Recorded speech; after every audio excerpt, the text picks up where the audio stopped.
Hey everybody, this is D Hunter, bringing another action figure diorama review. Today, we're going to look at the ZBOBTOYS Checkpoint 1/12 scale diorama. Now you're going to need two pieces to fully complete this thing. One has the watchtower, and one should have the rest of the checkpoint set. I saw these come up at Big Bad Toy Store a while ago, went ahead and pre-ordered them, and they arrived recently. So let's check out the packaging. As you can see, Checkpoint 1/12 accessory set. Now, has letter S, as in C, not sure what all that means. There are just two pieces to build this. The rest of the box is pretty much blank. This one here, Checkpoint 1/12 accessory set. Packaging, boring, you have no idea what you're going to get. These aren't sold in stores, so they don't have anything to appeal to normal people. I do notice on this one, this has B checkmarked. This one, the label's covering up. One assumes A is checkmarked there. So, with no further ado, let's open it up and get this thing put together. So here are the contents for package A. We have the diorama platform base, the watchtower, a searchlight that's actually going to function, a couple of small barbed wire fences, a couple more little barricades, both metal and concrete, and then a little side wall. And here are the contents of box B. It appears to be about the same thing, but maybe a little bit less of a deluxe version. You have the large watchtower area, the diorama base, a barbed wire fence, and then the side wall. With any luck, these things will fit together nicely and make for one large watchtower diorama. So now here are the contents from both box A and B. Looks like quite a bit going on here. So I'm going to go ahead and assemble the deluxe version, and then we'll see if we can add on version B. So we'll start off with the diorama base. Quite rough, kind of like ground terrain, although it looks kind of like concrete as well. Now add the watchtower on top of this diorama base, and the checkpoint to start to take shape. Looks like we have a functioning door in the front, platform for them to walk, and even sort of a covered area. Now I added the brick wall piece to the right hand side. Kind of fills in the platform a little better. Next I went ahead and added the barbed wire fence into the top of the brick wall here. It has three little holes, fit in there perfect. But it doesn't explain why we have a second one, and the picture at Big Bad Toy Store doesn't show that one at all. So I guess I can do whatever I want with that. Next I added the barricades. We have the metal barricades in front and the concrete ones in the back, having the entryway and the door to the tower between them. Now to add the searchlight.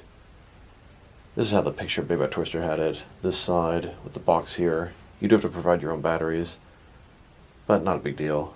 They're simple, normal kind of batteries, AAAs. Personally, I'm going to keep my watchtower on this side. That way there's a little more play area and surface for your figures. This thing is magnetized, sticks to the bottom. The brick wall is also magnetized, sticks to the side of this thing. You can kind of rotate it at the top, and it's hinged. Nice little feature there. Turns out I had a couple of AAA batteries in my junk drawer. Popped in there, and here's the spotlight on.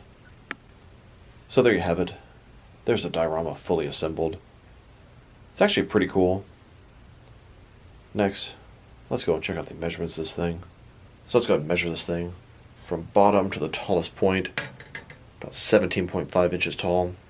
As far as how wide it is, 16 inches wide, and it's about 10 inches deep. Now let's check out the action features for this thing. Probably the coolest one is this function door here. It's got a bar in the back, lift it up, open it, and then it's unlocked. You can open the doors, swing doors, let your figures go in and out, and then of course, shut it. Take the bar, lock it, secure, good to go.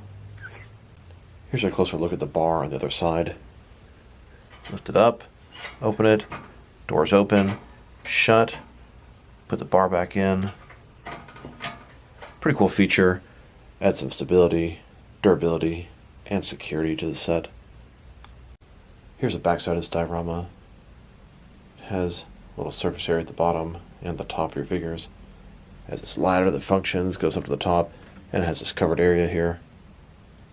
And of course, we have this spotlight. Here it is turned off, and here's the spotlight turned on. Here it is turned on in a fully dark room, and here it is on in a semi-lit room.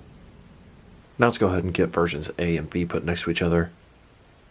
You can see the deluxe pieces sort of spread out between both.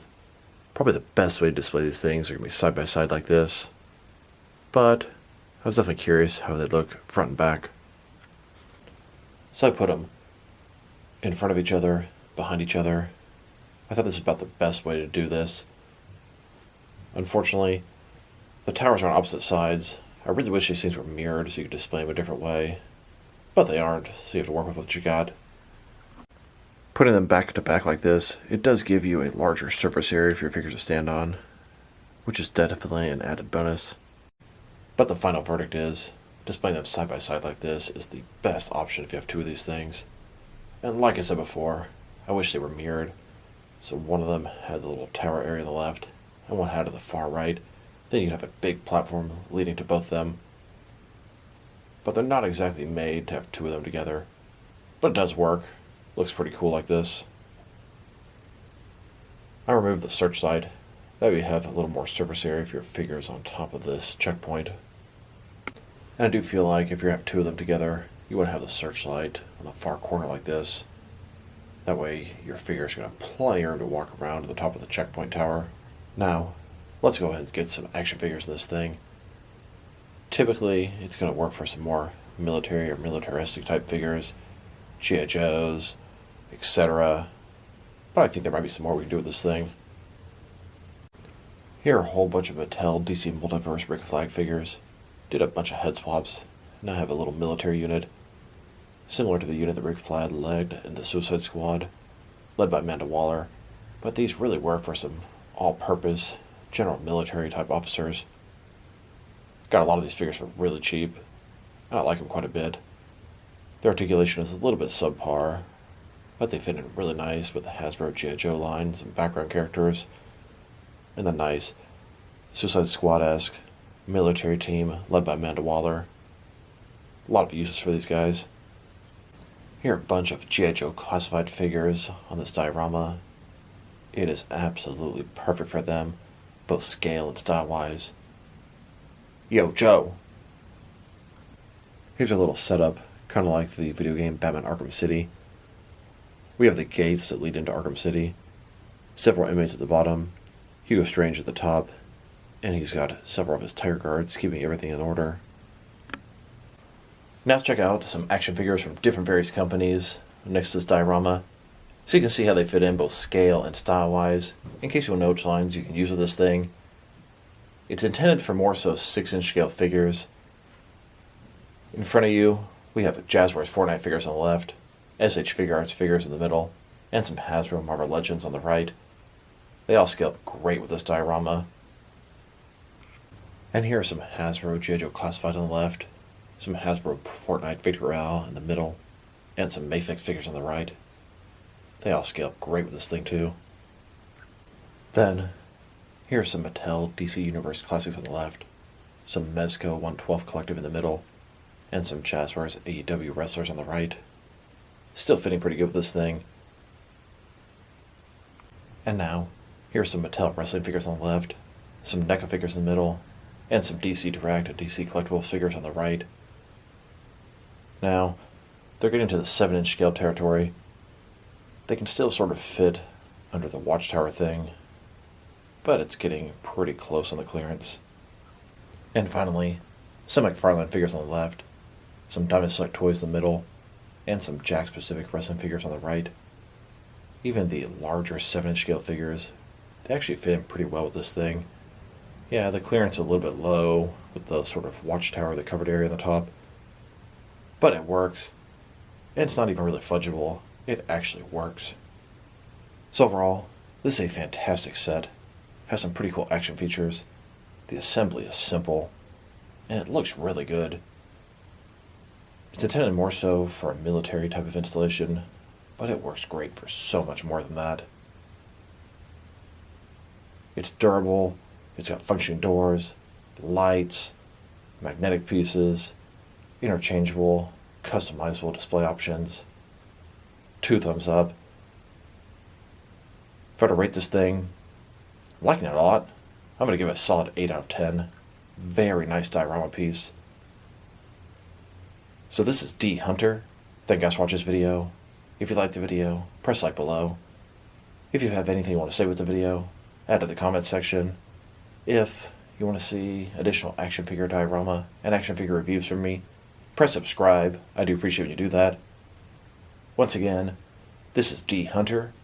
Thank you guys for watching this video, and I will talk to you guys real soon.